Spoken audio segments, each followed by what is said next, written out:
So, Andre, let me start with you. You've been on TV and in other movies about other people so often before. What do you see of yourself on screen here that you haven't seen before? Candor, honesty, and first of all, thank you, Kate and Andrew. It's a very special moment for me, and I trusted Kate and Andrew enough. Is this thing on? Can you hear me? Yep. Yes. I trusted Kate enough to go with her instructions and directions, and I see myself being very honest in ways that I've never been before. When I'm on TV, Tyra Banks, or talking gibberish, those one sentences when I'm at a fashion show, that is a kind of persona, but I think this film, the most important thing is you see the real me, where I come from, and what I became, and how I am, and how I continue to be.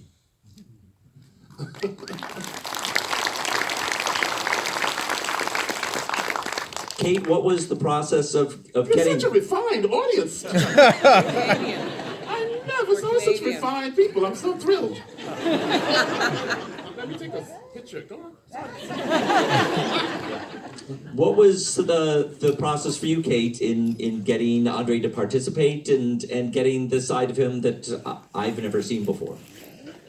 Well, Andrew Rossi, my producer, had directed a film called First Monday in May about the Costume Institute at the Metropolitan Museum of Art. And Andre was in that film. And after some of the screenings at the Paris Theater in New York City, the two of them did Q&As together.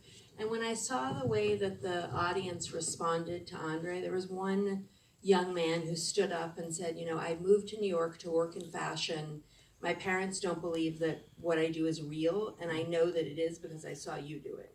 Oh, that's so beautiful. Yeah, and then you had mentioned that there was a hymn that you always cry when you hear it in church, which is Precious Memories, which is now in the film. And it really is about the way in which, and Ebony helped explain this to me also, so thank you very much. And Andre, I know you also, we want to introduce some of the people who are here, but We'll do that later. Precious Memories is about the way that memory can be a sustaining force. And so that became in many ways the kind of guiding principle of the movie, and when we first met with Andre, we talked about that. Very nice. And, so, did you get your shot? This is history! Oh, this is my moment! This is history. This is my moment. I've got to keep it. Thank you. I really appreciate it. So, Andre, was it hard for you at all to go to some of the places that you don't normally go to? Like what? In the film, what places that I don't normally go to? Well, it was hard for me to go back to my family church and to where I was baptized in the woods, you know, because the baptismal pool has been covered up with dirt because people walk in those woods in the back and they're afraid that someone will fall in and hurt themselves and they were sued. So it used to be a pool, concrete pool, and it just caught the rainwater. So when I was baptized there at an early age on the first Sunday in September, we had to walk from the cemetery to those woods, and those are some woods. And the reason that it was a cold day in December is because the snakes were asleep. The frost had come because Kate wanted to do that very early. I said, I'm making sure that those snakes are asleep because those copperheads and water moccasins will attack. She's a Northeast City girl. She doesn't understand that. She doesn't understand that. And you know, you can just suddenly step on a copperhead and it'll just viciously attack you. So the snakes were hibernating and... That's what prepared you for the fashion industry. What prepared me for the fashion industry is that I had read everything I could read and I knew everything about the fashion industry before I met the people that I knew, that I became friends with. Because that was my escape as a child. Vogue was my escape. It was my fantasy world. It was the world that I loved. I not only loved the women in Vogue, but there was a column called Men in Vogue by Camille Doué, and they wore velvet jackets and shirts with ruffles and velvet shoes with bows, and I thought, well, this is good enough with Camille Doué, it's good enough for me. When I experience you on screen and in the little time I've gotten to see you this weekend, I feel like I've hardly ever met anyone who's as sophisticated as you, and I've hardly ever met anyone who's as innocent as you. And both in the same package is truly unique. Well, yes. Basically, I'm a very shy, insecure human being. I'm very, one of the things, Fran Lee was a great friend, we go way back, and in the early days of interview, and Fran used to say to me, you're like Shirley Temple inside. You're like a little Shirley Temple, because I really am very shy in the world, but this is the armor. I put on an armor of confidence, and I've learned to put on that armor of confidence because Mrs. Vreeland had that same kind of armor. Mrs. Vreeland stood up and greeted the world, but inside, Mrs. Vreeland was a very wonderful, normal lady. She loved to just sit at home with one person and just have a conversation until 4 o'clock in the morning on a Saturday night. She wasn't going to all grand parties, every day. She was not out for dinner. So those were the precious, great moments. And I did read a lot to Mrs. Vreeland when she was losing her eyesight and she decided not to go out and to retire. And those were some of the special days of my life. And so this innocence or this shyness that you see, it's because it's a kind of insecurity that all people are insecure about something. And of course I'm insecure about my weight now because thank God I was beautiful when I was young. Well, at least I was thin. I was very thin. But when I see this film and I see Beth Ann and I see myself, I'm just looking so ethereally young and beautiful and well-dressed. But I'm still very, very young in my mind today, although I'm 110 years old. Feel like it some days. Do you want to take the moment? There's some friends in the audience that you want to first let me just say, this film couldn't have been done without these people who are here, who've come all the way up here to Toronto. First, I would like to say, Beth Ann Hardison, stand up. Where are you, dear? Oh, of course you're going to stand up.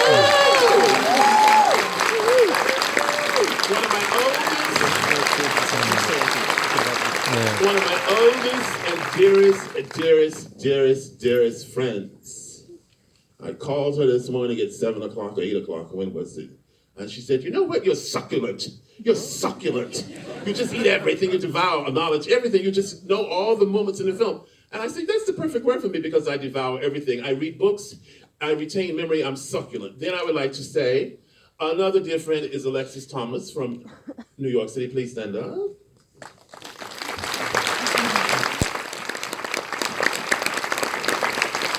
And then I have the divine Reverend Ebony Marshall Thurman. God, professor at Yale, who is a divine human being. And her husband, Mr. Rossi Thurman, is here. Please stand up. And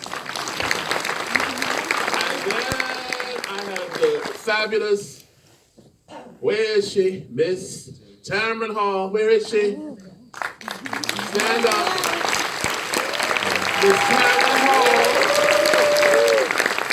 who will be greeting us soon with a television show. You know she was an anchor at MSNBC. Yes. Everyone loves Tamron Hall. Thank you all for your support in this film, in this fabulous film that Kate has pulled off. With a great deal of passion, a great deal of research. I have 3 words for the film: exceptionalism, emotional, and elegant. Do you agree? Yeah.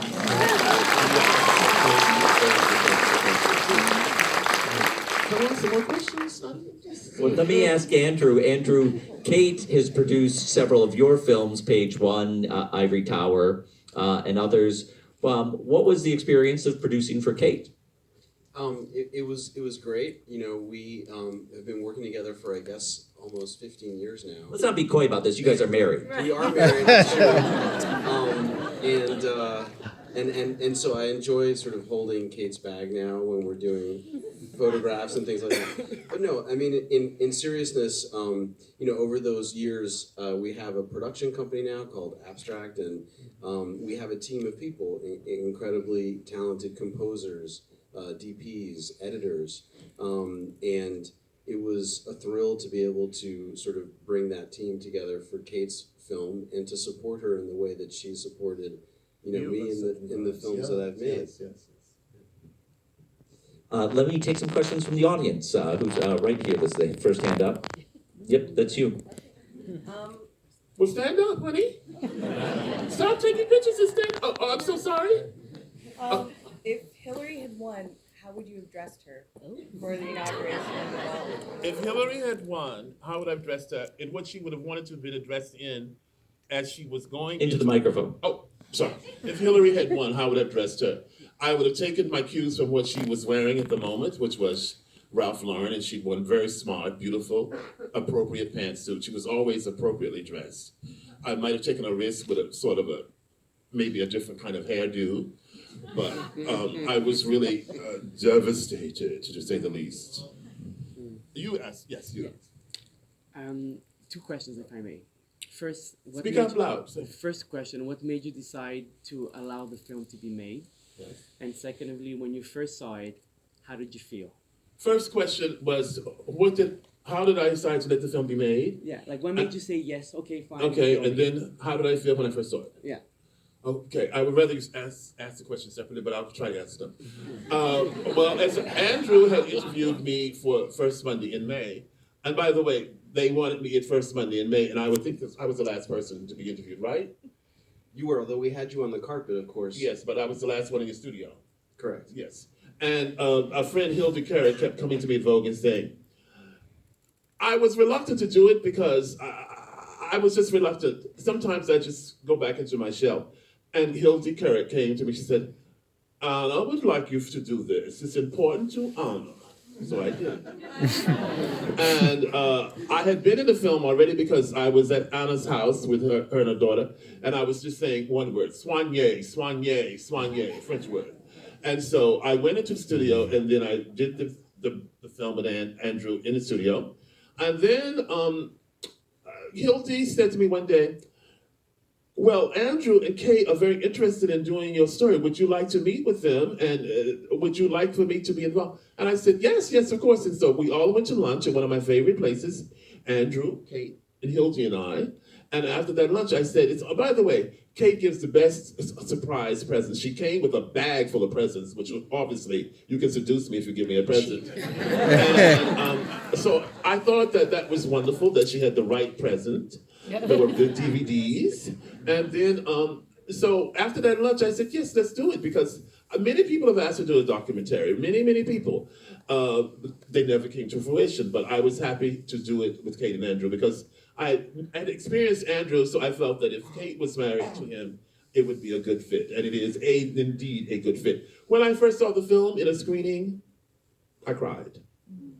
I think I was in a screening with dear friends, but I was tearful. I was crying most of the time. And I was very emotional. What are you saying, Beth Ann? Is that you screaming? Why?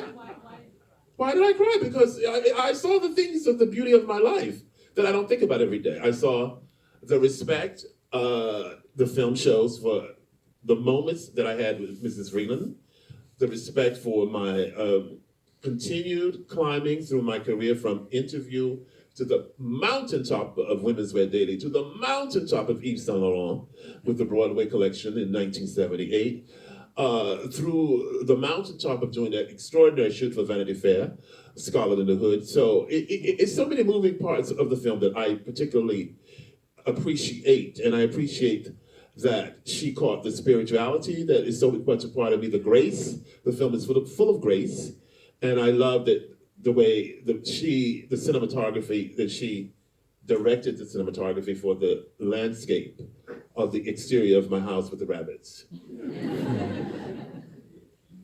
Yeah, answer your question? Yes. Very well, thank you. All right. Stand up. Someone's walking out. What? Oh, go to dinner, darling. Okay. Yes. Okay, we got a question right here in the second row.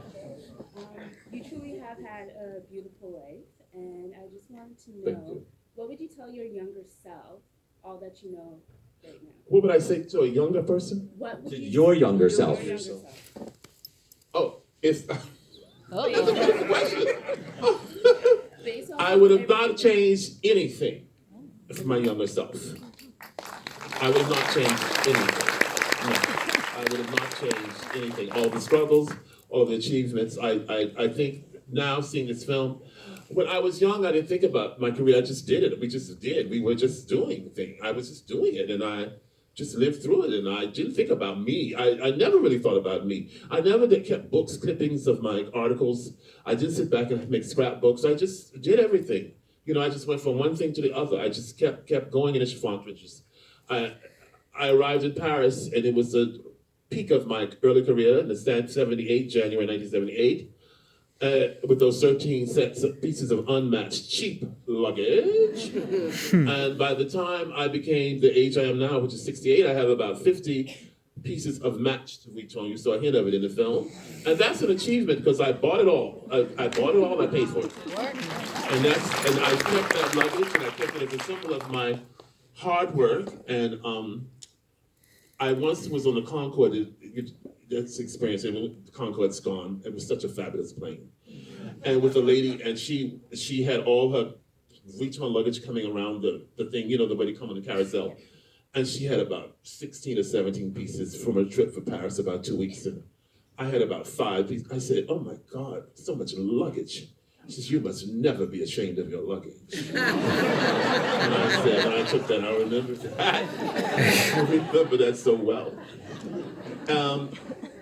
It's so important to just feel that confident in what you believe and what you think and what you know. And I do believe that the great people in my life, the people who, well, Anna Wintour, Mrs. Vreeland, John Fairchild, my bosses, Mr. Fairchild was sort of a friend, but not really, but a great boss. Mrs. Vreeland was a dear, dear friend, you know? I so adored Mrs. Vreeland.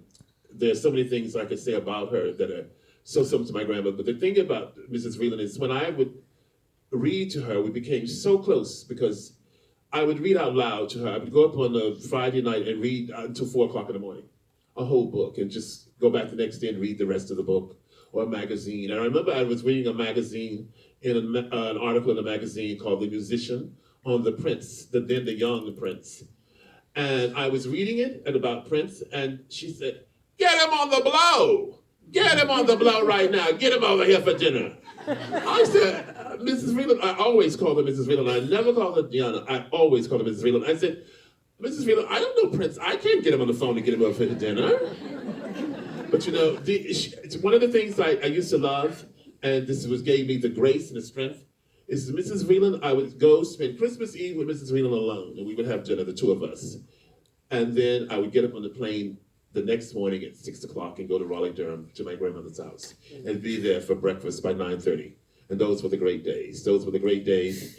By the way, we lived through the great days of the style in the 70s and the 80s and the 74. It was great, wasn't it, Beth Ann? Weren't you there, Beth Ann? Wasn't it great? I said, why don't you talk up? You usually are much more... Why are you being so shy tonight? What? Since you say that about the 70s, how would you describe the era of style we're living in now? Well, oh, goodness.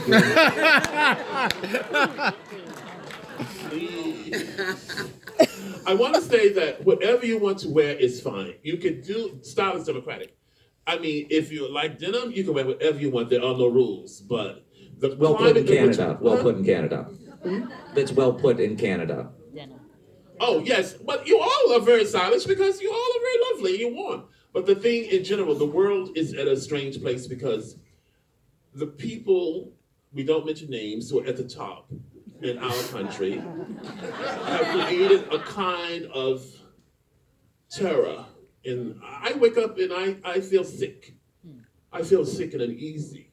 And I spend a lot of time looking at television, the news. I sit there, you saw me sitting, and I just sit there with my mouth open. I just feel sick with 45. And I discuss this with Beth Ann, and I discuss this with Alexis. And I just hope that, you know, we can get back to a moment of grace for the 8 years we had Michelle Obama and Barack Obama. That was a period of grace in this country. And now we're thank you, clap, clap, clap, clap. And now we're in this moment of the reign of terror. It's a reign of terror. It's a reign of incivility. It's a reign of rudeness. It's a reign of braggadocio. It's a reign of just being, I don't know. Well, style. I think you can wear anything and be stylish. It doesn't matter what you wear. It doesn't really matter. You can wear denim. You can wear things from H&M. You can wear the highest moment. You just have to have confidence in what you've got on. Just look at me here in this black velvet cape. It's looking ridiculous. Looking ridiculous. But I was cold and I should have come in with a sable coat. But I thought, oh, thank God I packed this cape. And I must look like a vampire. But it's okay. Wait, there's a question? Hi there. Okay, this is gonna be the last question. I've long admired your utilization of language, the way that you write, and you have a very particular vernacular. Like you've developed certain idioms, and I'm wondering if there's any writers that have sort of influenced you. You've talked extensively about reading to Mrs. Freeland Yes. and so forth. Yes. Are there any writers that have Yes, influenced Truman you? Capote. You're quite a master of Truman language, Capote. as well as fashion. Truman Capote, really. Truman Truman Capote. Because I was reading this when I was young, and the Thanksgiving, remember everything. And I met and knew Truman Capote. We were friends. I used to go to his apartment. Truman Capote, he was Southern also. And William Faulkner, the great Southern writers. Eudora Welty and Harper Lee, the Southern writers. Yes, I had the best school teachers, and I studied in school, and I loved reading, and I loved Balzac, and I loved Flaubert, and I loved everything French, including the food. Okay, you lady over there, the lovely, yes. No, you, the lady, no, yes, stand up, yes, please, yeah. Did you amplify that? No. I think I did maybe, Well, I had a huge crush on Ann Bibby when I was in high school. The girl that was in the film with the blue blouse? She was the homecoming queen. And it's in my memoir, you just discussed it. And Ann Bibby was the most beautiful and the best dressed, and her mother was a registered nurse.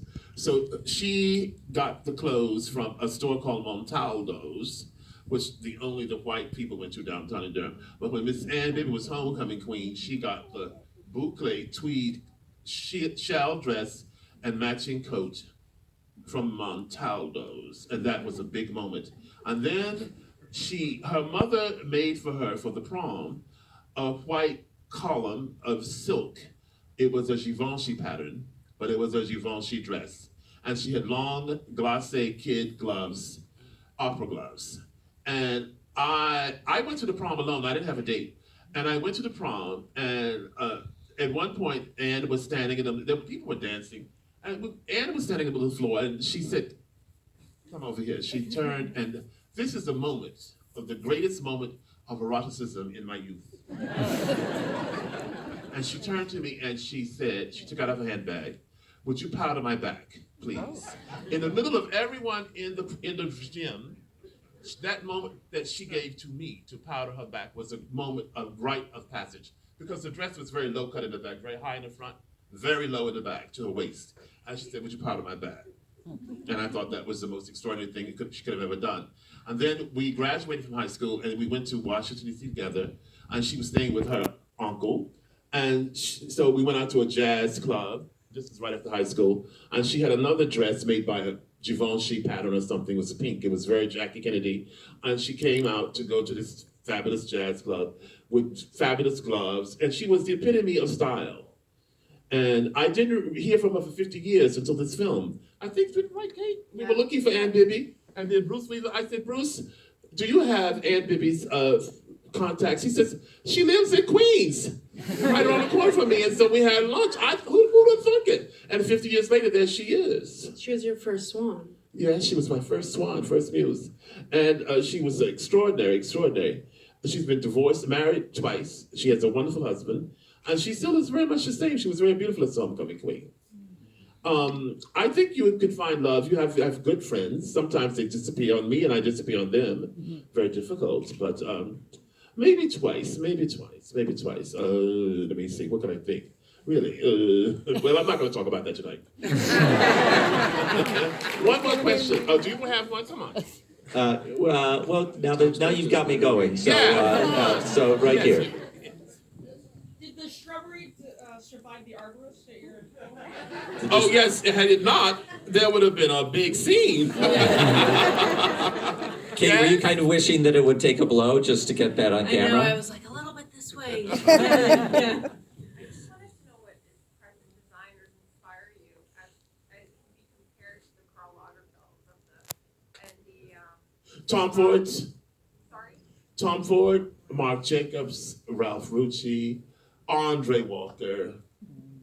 They are inspiring designers. But you know, the designers who have even gone on and have died are the best. And I love the French designers, Madame Gray. I love Yves Saint Laurent. I think he created modern fashion. And I love Coco Chanel.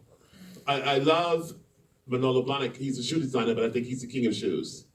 I think that you can't go wrong with Manolo Blahnik. I think Madonna once said, Manolo Blahniks are better than sex. I think you can't go wrong with that. Yes, yes. You've done so much in your life. You've been so many places. Is there anything that you still would love to do? Excuse me. Not a bucket list, but is there anything that you haven't done that Excuse you would me, like to do? coughing.